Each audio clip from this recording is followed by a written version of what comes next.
this doesn't make sense anymore, but it could be that I'm just so tired that I don't see straight anymore. Use it.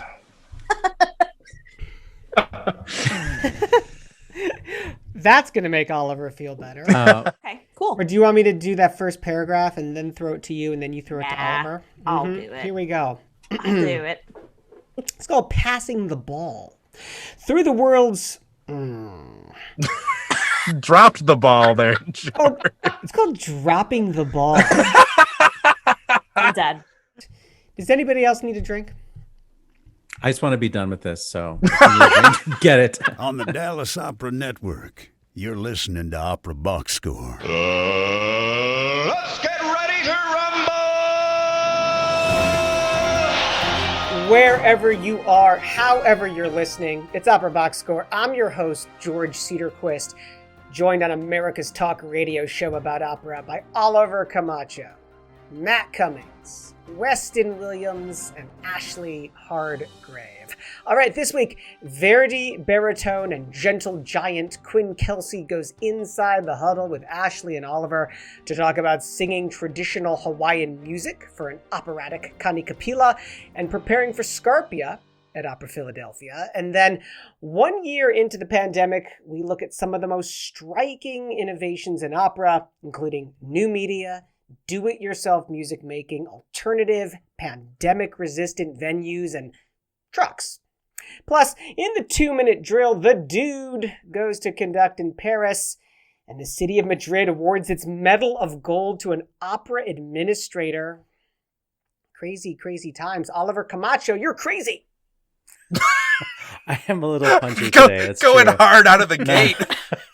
Call him out, George. Call him out. No, it's fine. I'm in the middle of what we call pledge drive at my other job, and I'm doing the breakfast shift this week, so got to be at work at like 6 a.m., which is awesome.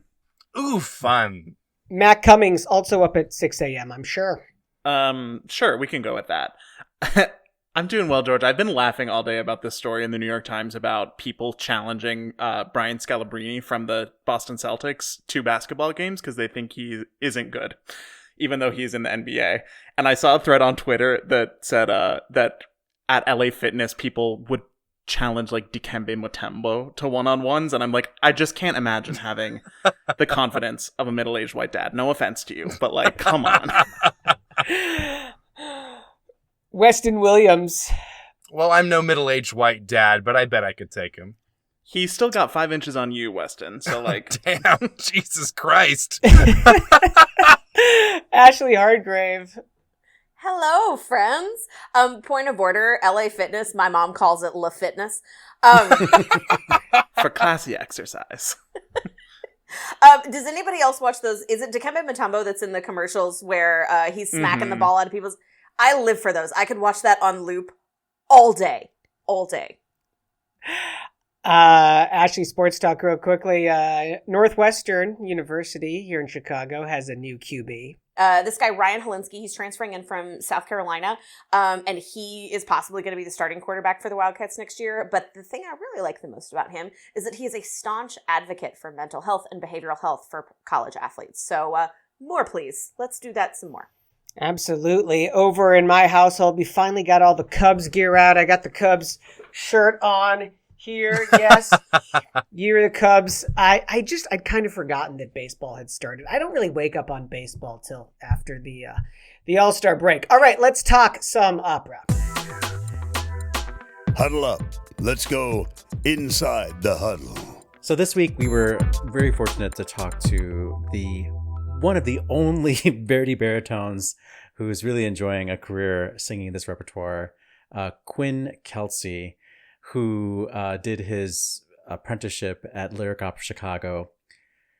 He recently reunited with some of his Ryan Opera Center fellows in a semi-staged sort of lecture recital version of Verdi's Attila, led by Enrique Mazzola. He just did this thing called Opera Kanikapila, sort of a jam session of opera and Hawaiian traditional music. And he's about to sing Scarpia for the drama of Tosca, the 90-minute version of Tosca for Opera Philadelphia, which you will be able to stream and there's also going to be an audience for that performance. But Ashlee was actually the one who coordinated this interview, and we'll go right to the interview where Quinn talks a little bit about his mother. And Ashlee, you know more about Quinn's family than I do. Would you tell our audience, before we hear him sing De Vieni alla Finestra with a ukulele, the importance of his family and his mother's career as a musician? Yeah, absolutely. The Kelseys are known in and around the Honolulu area for all of their musicianship. Quinn's mother, Debbie, was a very accomplished musician, a teacher, a conductor, a singer, and she really is, I would say, part of the reason that he's such a strong musician and such a hometown guy done proud. So it's really nice to see this sort of cultural melding that's happening, especially on the heels of his mother's musical legacy. Big guy, bigger heart.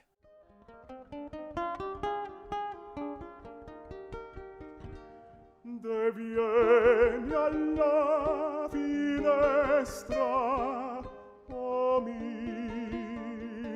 tesoro, de vieni al consolar il pianto mio.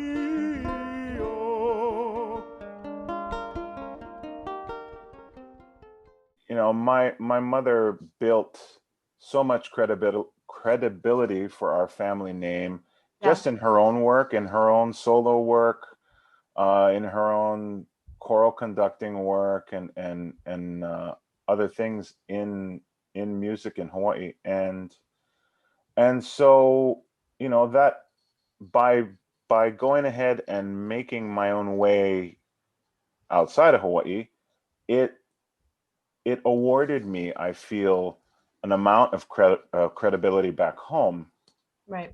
So that I could,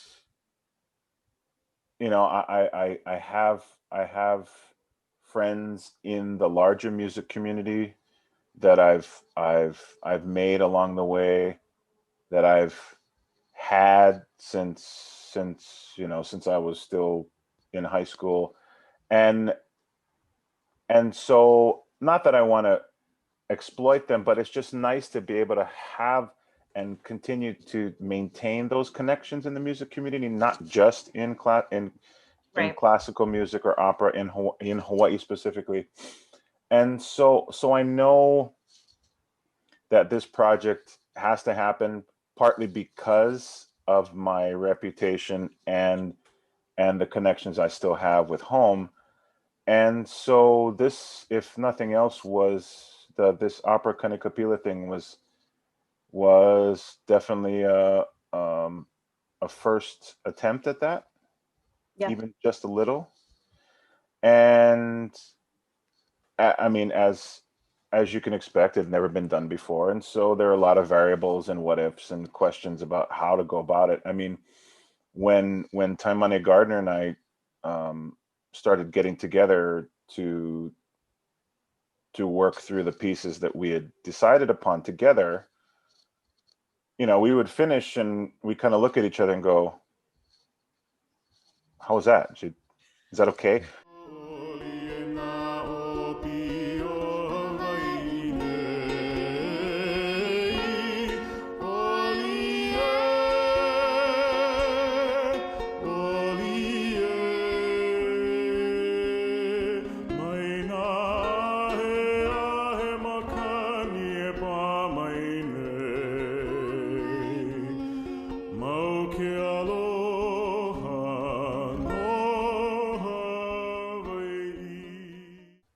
I feel like we did.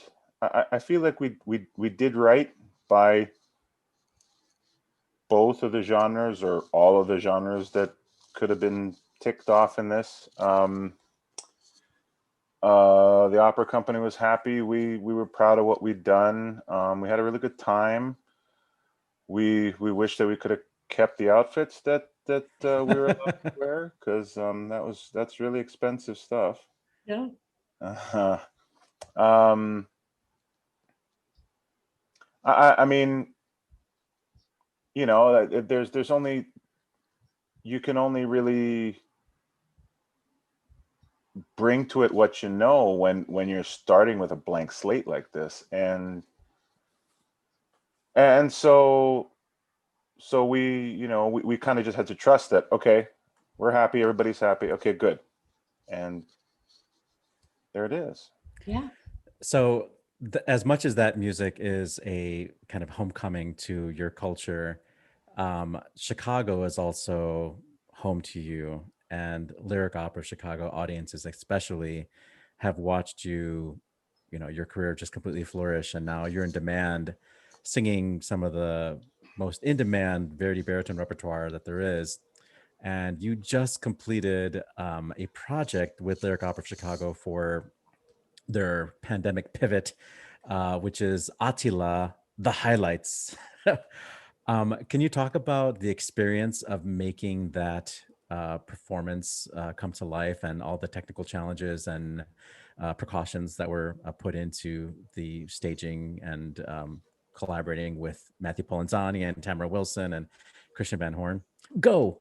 Well, I wish we could have collaborated, kind of ran into each other in the hallway, like, hi, how was it? Yeah. We're in this opera together, by the way. You're actually you're in this, it's like Night at the Roxbury,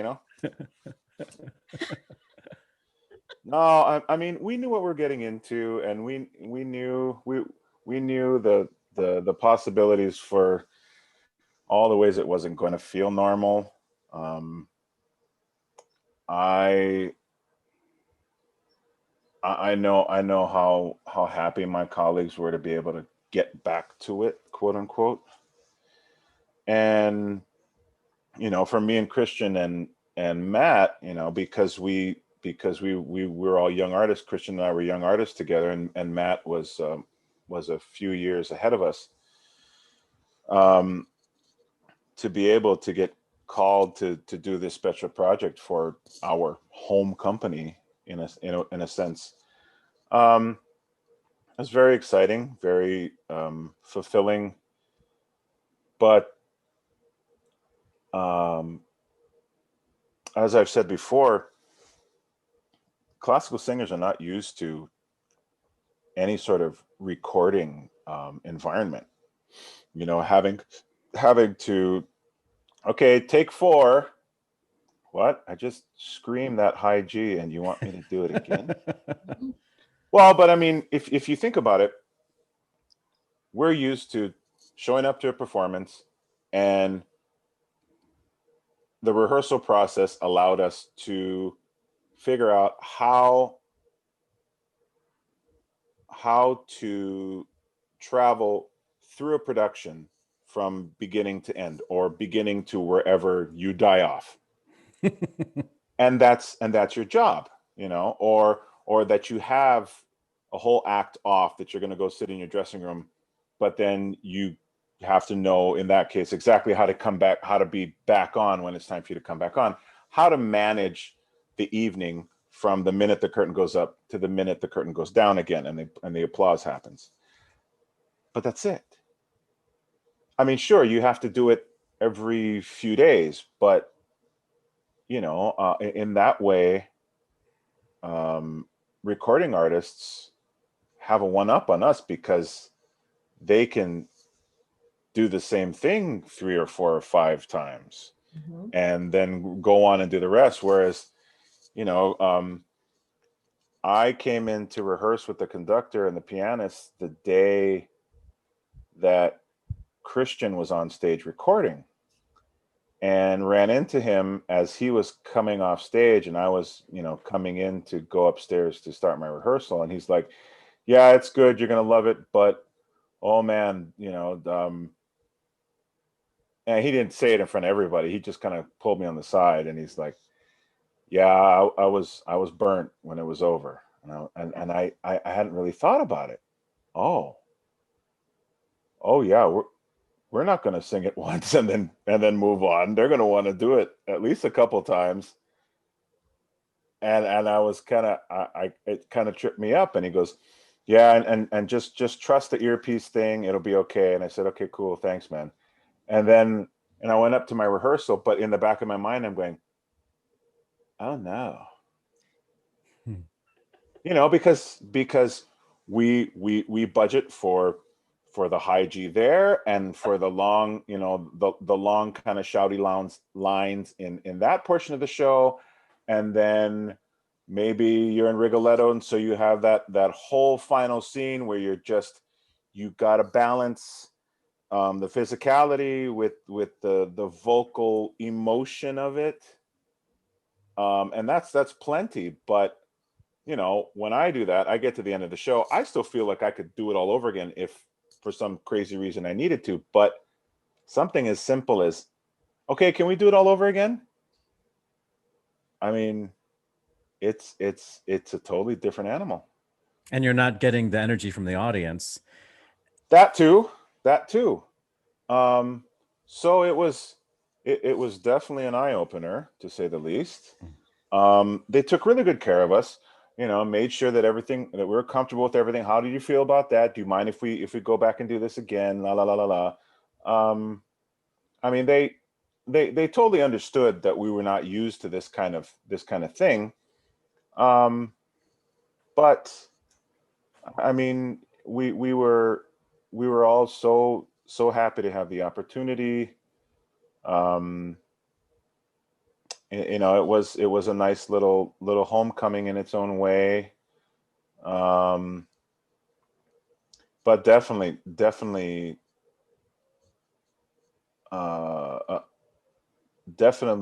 a fish out of water type of experience, in a way, because you walk in, you go, okay, those are the people that I know who play the piano, and you know, the music starts, and you recognize it, and you kind of get into that zone.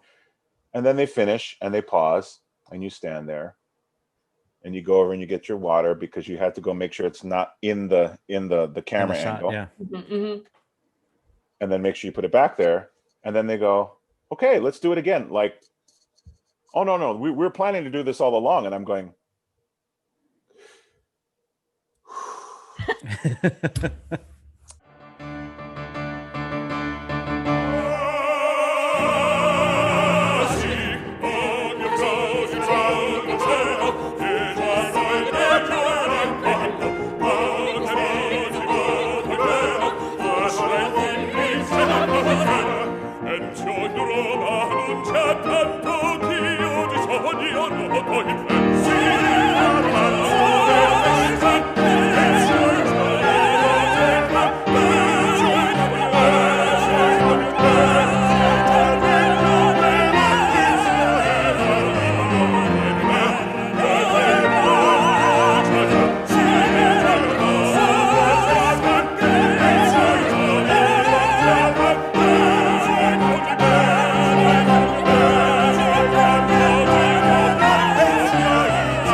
moving into this production at Opera Philadelphia, it's going to be an outdoor, if I remember correctly. What's that process been like to, like, I mean, get ready for it, prep the role, think about what the rehearsal process is going to look like? It's an adaptation, so they're not actually calling it Tosca, because they've trimmed it down to about 90 minutes. Yeah. And so they don't want people coming in expecting Tosca. So we're not, the company is not calling it just Tosca. And they're doing it basically so that it discourages people from mingling during an intermission. There's going to be no intermission. It's going to be start to finish 90 minutes, and then, you know, get out. So some people really like that length of show, by the way.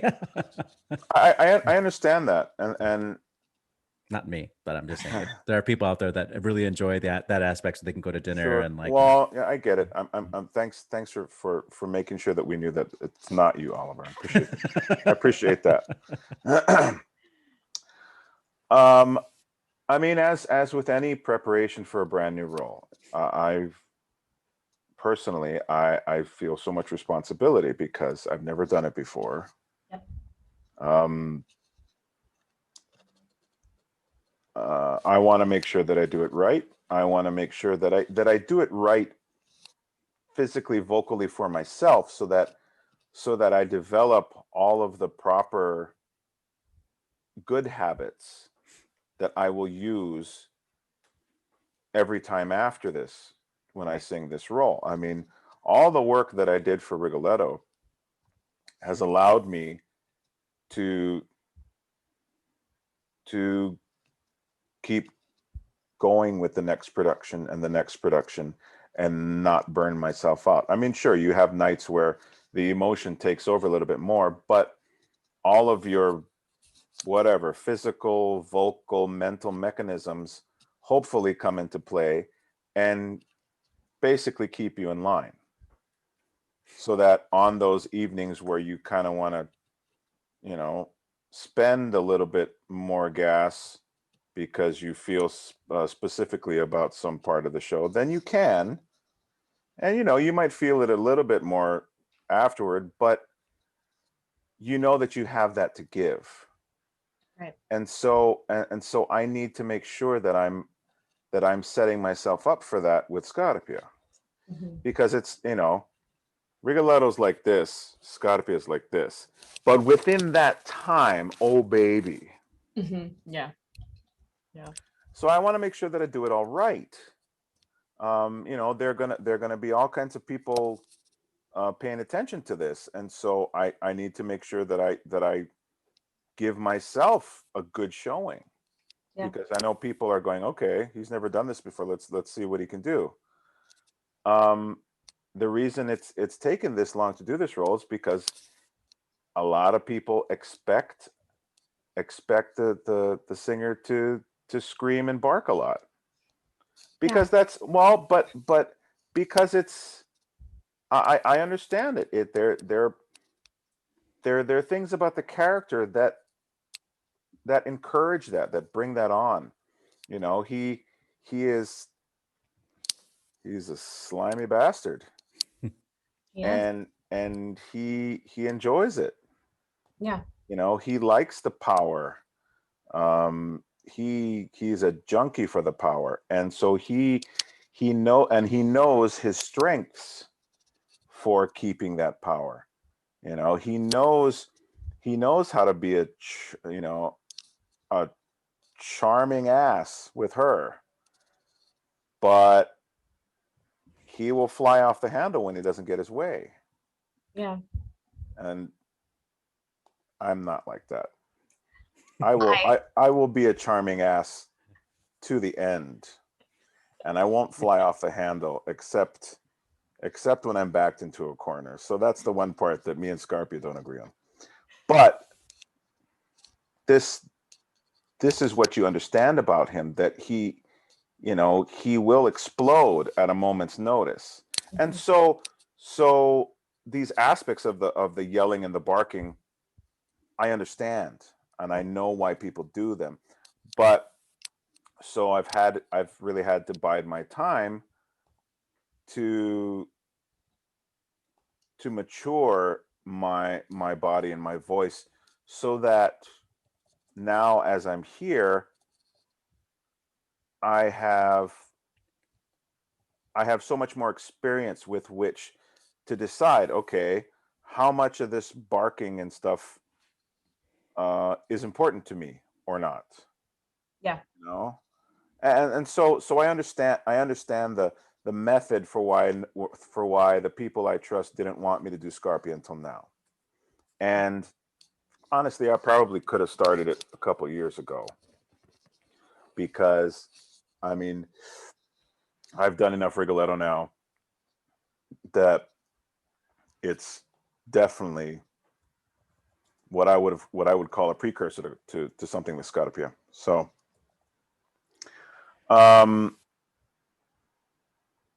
at the same time, you know, this production is so unique. It's so one of a kind, and so then all of that comes into play too. And you're going, okay, so my first one, I want to make sure this, and then make sure this, and then in the production, and you're going, ooh, okay. Like a Franken opera, yeah. Oh, I mean, we're just going to take some of that, and Yeah. and there you go. I mean, the company's been totally sensitive so far with all their communications about how it's all going to go, and so I'm not apprehensive at all. I'm just cautious because of there's easily double the amount of responsibility for me right now. Yeah. And I have responsibility to myself. I have responsibility to the role. I have a responsibility to this production. I have responsibility as a representative of this company for hiring me. Mm-hmm. So, I'm good. So there's a lot, and then oh my God, we're in a pandemic.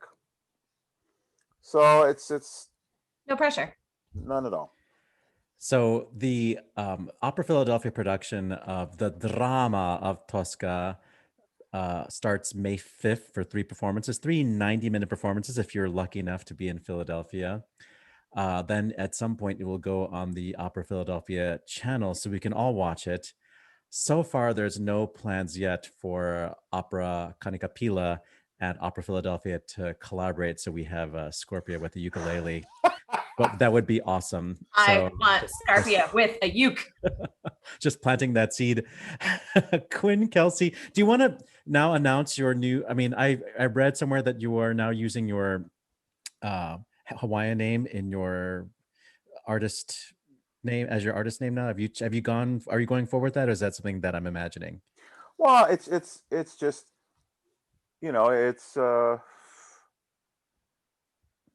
I mean, it's my middle name. It's the middle name that was given to me by a very esteemed family member. She was a huge orator. She compiled the first Hawaiian English dictionary. And it's it's a huge representative, of course, of my family history, my culture. It definitely identifies me, but like I'm not about to.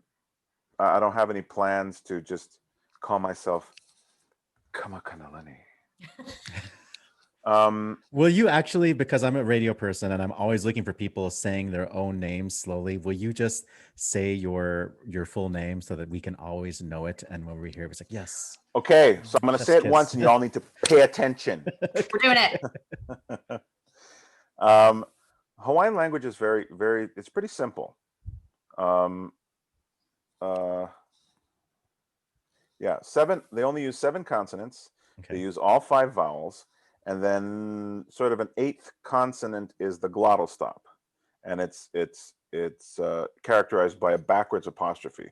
So you'll see the backwards apostrophe before. It'll always be, because it functions like a consonant. So whenever you see that, that's what you do. You do the glottal stop. There are no double consonants. There are no double consonants, and every syllable has to obviously have a vowel, right? Okay. Yeah. Right. And there are no unpronounced anything. If whatever you see, you have to pronounce it in some way. Okay. So my middle name, so my whole name, Quinn Kamakanalani Kelsey.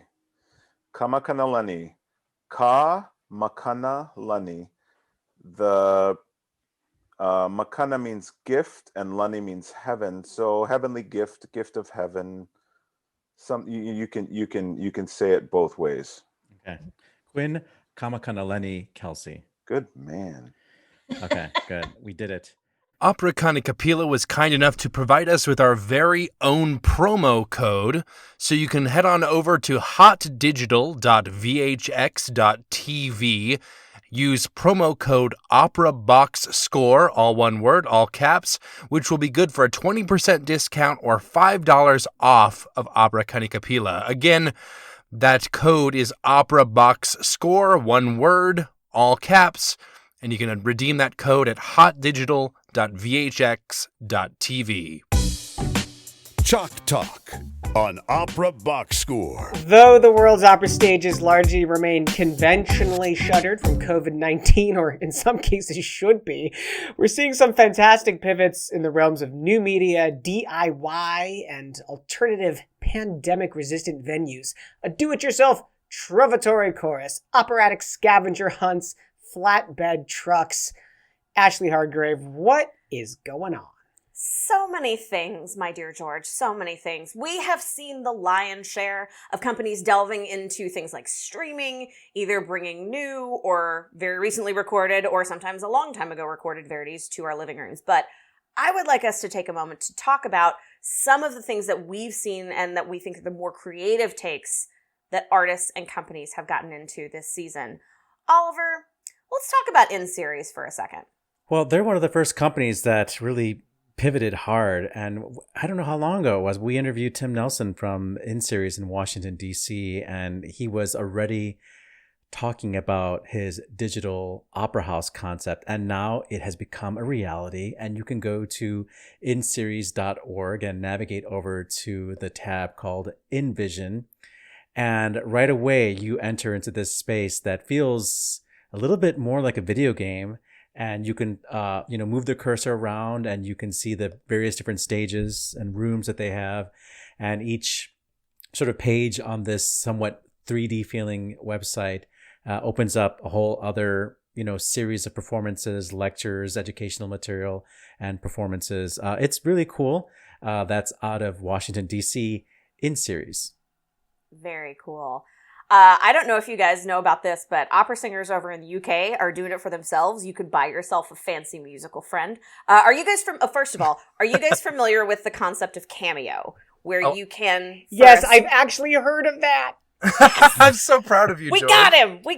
So the nutshell is that basically for a fee that the artist sets or the celebrity sets, you can get like a personal recorded message from a varied and sundry number of celebrities. So in the UK, there's a musician booking site and it's called Encore. They've taken this inspiration from Cameo and that personalized message for pay thing. So for a fee, you can hire an opera singer, a rock star, a chamber musician, pretty much any musician you want to record a personalized piece just for you. That's the height of gig life as far as I'm concerned. Maximum gig.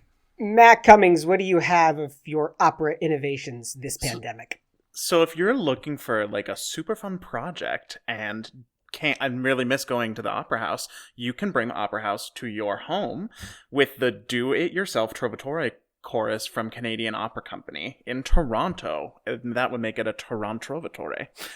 They are putting together an incredible virtual choir that for their patrons to be able to bring the anvil chorus to life. And even though the subscriptions for participating in the chorus and being part of the final video are closed, you can still check out their incredible training materials on their website. Everything good. From learning the text to learning the notes to meeting the production staff.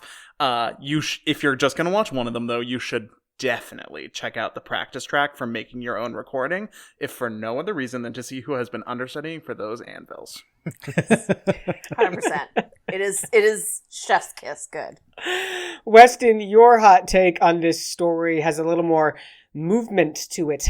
It does, and I'm still recovering from Toronto Trove, but I'll do my best to to talk about this.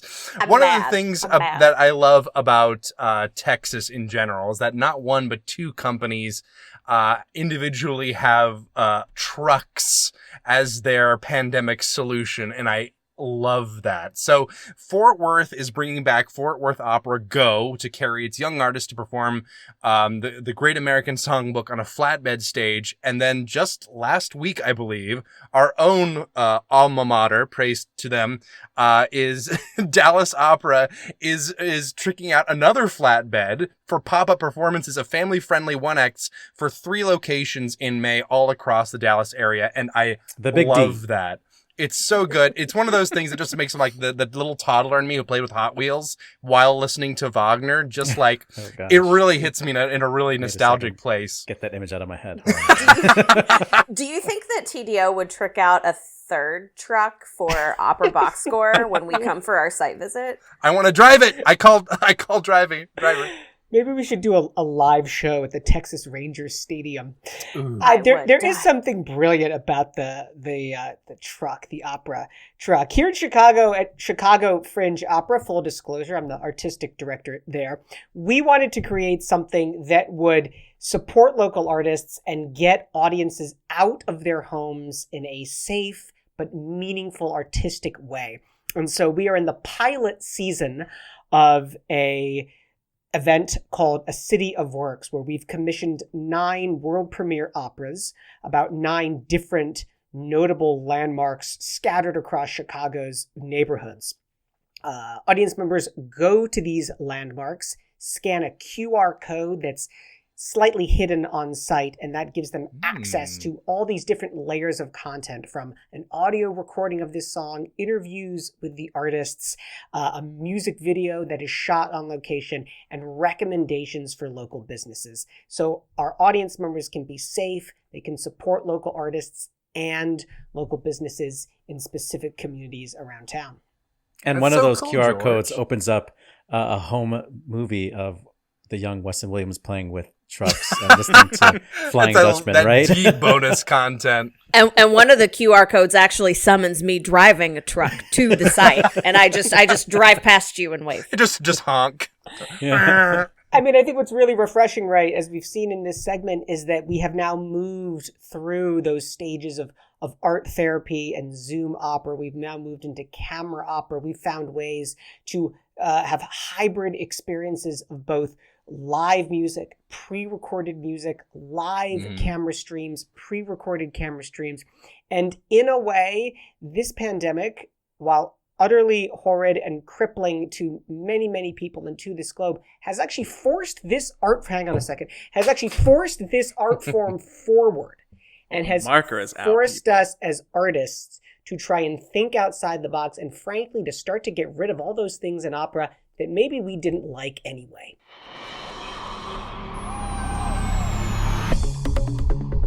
This just in, the 2-minute drill. All right, listen up. Here's everything you need to know about what happened in Operaland this week. This week, Middle Class Artist details yet another story of body shaming, this time from the Metropolitan Opera towards an 8-year-old child. Former chorister Melanie Spector recounts her experience in an article called Fat Shaming in the Metropolitan Opera Children's Chorus. She describes how the late chorus master Elena Doria told her that she needed to lose weight to fit into costumes and policed her eating. Read the harrowing tale reported by Zach Finkelstein on middleclassartist.com. Nominees for this year's International Opera Awards include friends of the show Paul Curran, Christine Gerke, Russell Thomas, Benjamin Bernheim, Jakub Josef Berlinski, Theo Hoffman, and Emilke Borat.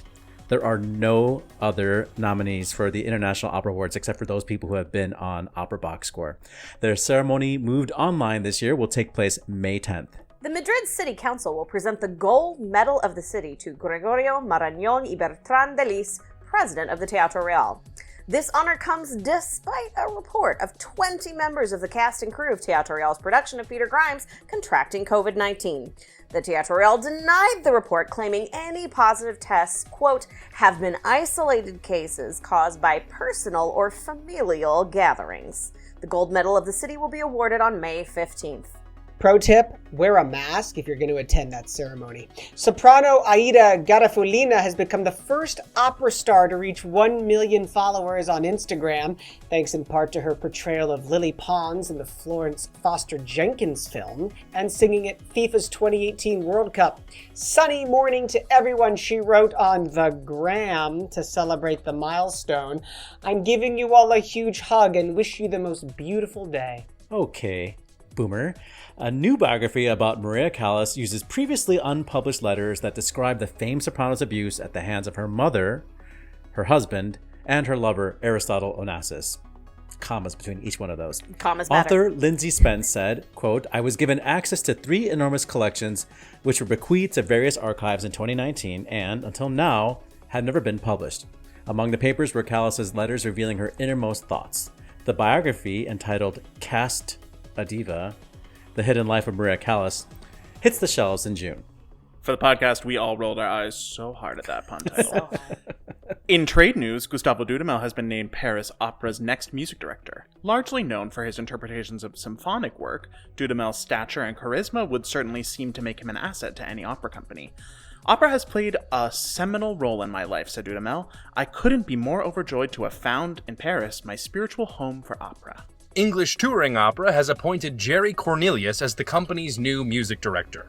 Cornelius, who is of Irish and Sri Lankan descent, receives his new role as the company establishes a new music advisory panel to ensure, quote, a diverse range of musical influences and opinions to guide decision-making. This week's yellow cards.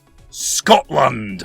The Edinburgh International Festival has announced a reimagined season for 2021 that will use outdoor venues across the city from August 7th to August 29th. The full program will be unveiled in June. UK. The Royal Opera House has announced a spring and summer schedule that will include both streamed and in-person performances beginning May 17th. USA. Opera Carolina is back in business, announcing a live season that begins this fall, along with a continuation of its virtual offerings for those not yet ready to return to a theater. This week's red cards. Poland. Polish National Opera has announced that it will remain closed until at least April 25th. However, the company will record Hindemith's Cardiac without an audience and will broadcast it via its streaming platform, which Weston and the rest of Hindemith Hive are probably very excited about. I am the queen of the Hindemith Hive. On the disabled list, conductor Alan Gilbert was admitted to the hospital last week for COVID-19. In a statement, Gilbert said he was, quote, responding well to treatment and thanked his followers for their concern. We wish him a speedy recovery. Ex-stage right, soprano Mary Ellen Procht has died at the age of 87. The Ohio-born singer made her Met debut during the 1962 season and went on to sing 35 roles with the company. And on this day, April 19th, in 1774, it was the first performance of Gluck's Iphigenie en Aulide at the Palais Royal Opera in Paris. 1836 brought us the birthday of American industrialist and music patron Augustus D. Juilliard at sea, as his parents were returning from Burgundy to the United States. I can't imagine having a baby on a boat. My God. 1908, happy birthday to German conductor Josef Keilbert in Karlsruhe. He died in 1968 of too much Tristan. Ask Matt Cummings about that. 1924 brought us the birthday of Austrian mezzo-soprano Hertha Tepper in Graz. 1930 was the first performance of Franco Alfano's L'Ultimo Lord in Naples. In 1938, it was the birth of American tenor Kenneth Regal. And finally, in 1975, it was the first performance of Jean-Philippe Rameau's unfinished opera, and unspoken by Hardgrave, apparently, Les Boreades in London. And that's your 2-minute drill. Joseph Keilbert died, as Weston Williams is probably going to at some point, in the middle of conducting Tristan and Isolde. Yes. Ah, the dream. What a way to go. Am I right? I'll be there. So Weston, Liebestod. Dudamel goes to Paris. This move seems to make a lot of sense. Does it make sense to you, or does it seem strange?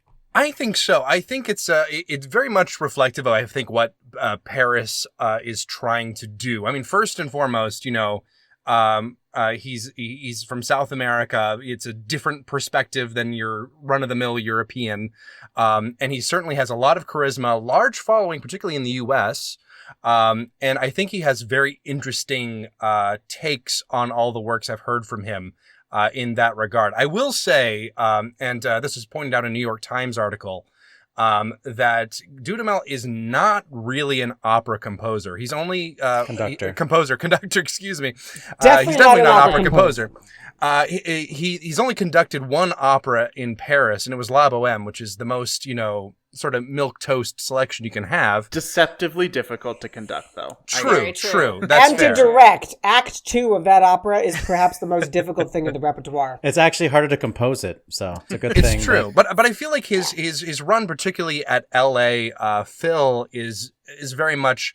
He likes to pick a lot of more unusual repertoire, a little bit more out there, at least for what the LA would expect. And I would love to see him bring that energy to Paris. More importantly, he's going to be bringing those luscious locks to an opera company, which means that Ashlee Hardgrave will have more excuse to talk about him. Oh, my flight's exciting. already booked. I'm going to be in Paris in 4 hours. I'm ready. His locks are longer than Ashlee's, I think. That's true. At this point. He's got This is why when we date, we'll share her products. It'll be That's just good financial planning. Absolutely. We're just trying to save money and the art form. I don't see why that's a big deal. Finkelstein does it again with another article on middleclassartist.com. The link's going to be on our website, operaboxscore.com. Let me just say there, so having been in a children's operatic chorus myself and having gotten my start in opera playing one of so many times. Is that let me just say this.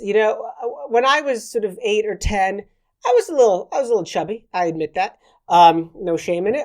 And if my parents, but you haven't gained weight since you were 10 years old. It's true. If my parents had been Or that much told height. by the opera chorus master that I needed to lose weight, my parents would have thrown a fit, and then they would have given me porridge for the next 2 weeks.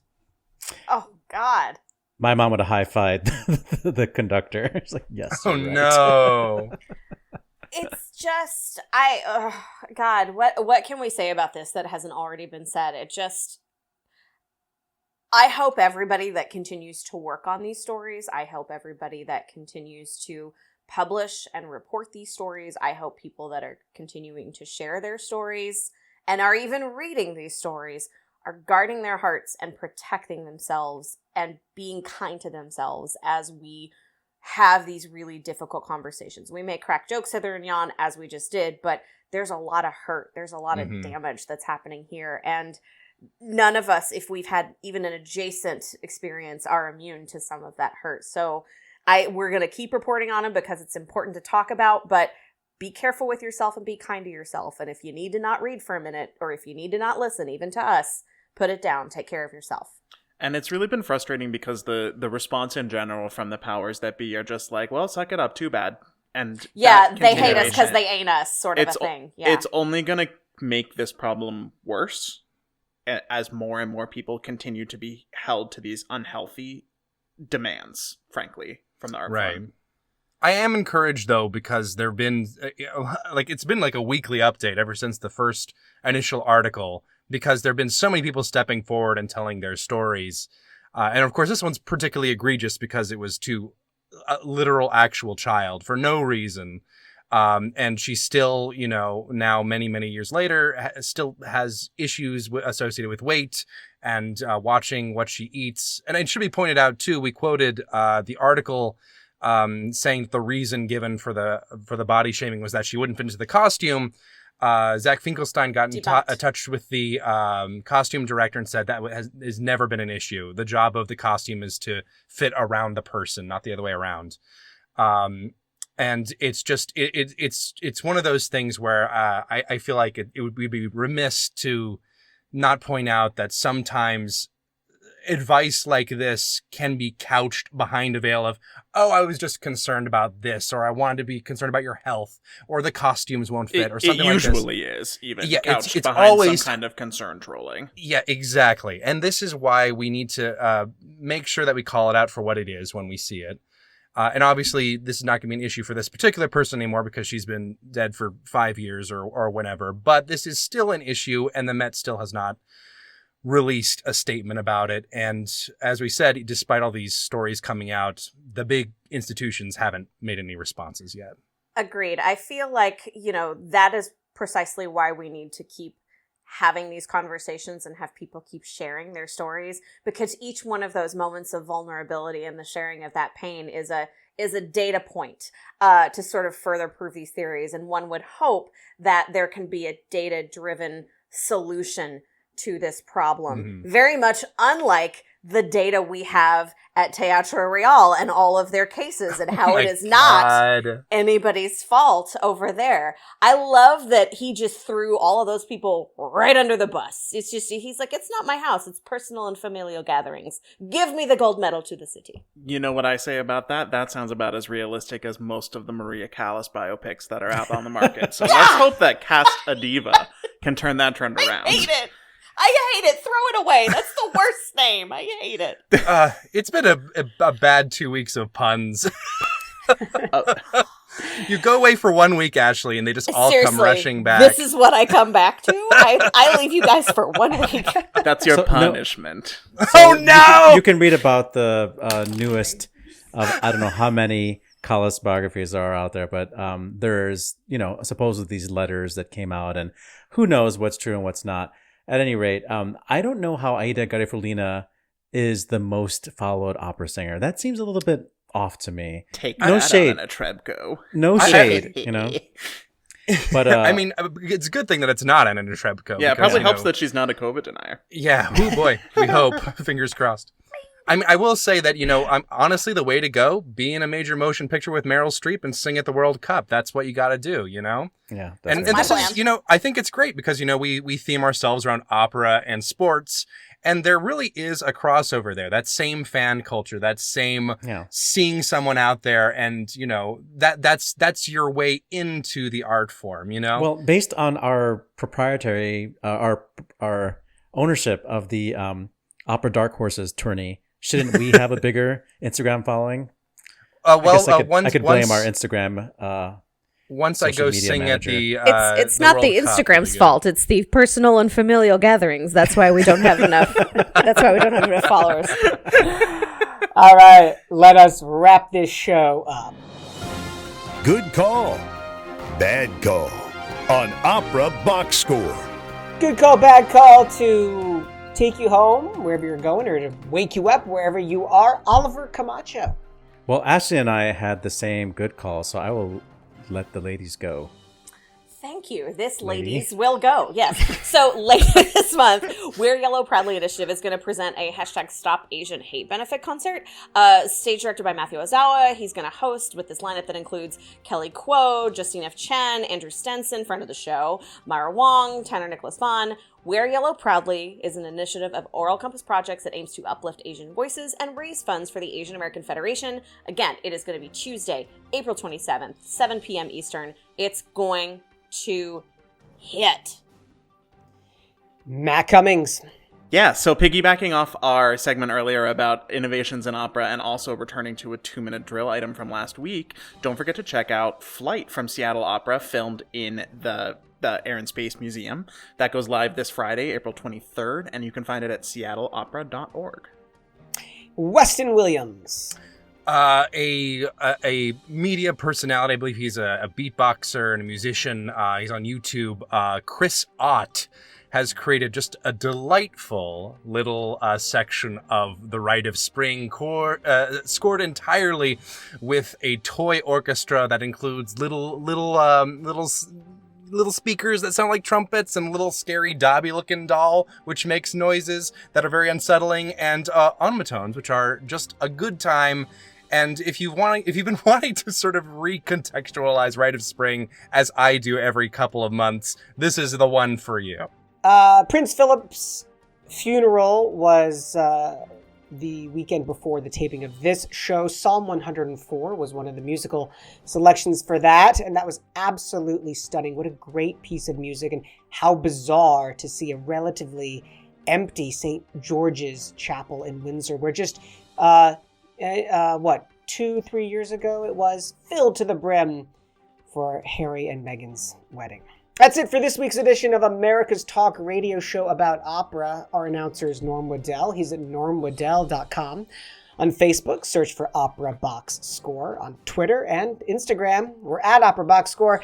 Help us deepen that bench of listeners by liking and sharing our social media posts. Email us your hot takes at operaboxscore@gmail.com. Subscribe to the podcast on Stitcher. Just favorite the show on Apple Podcasts. The views and opinions expressed on Opera Box Score are solely those of the show's creative team. Any rebroadcast, reproduction, or other use of the accounts of this show without the express written consent of Opera Box Score is fine by me.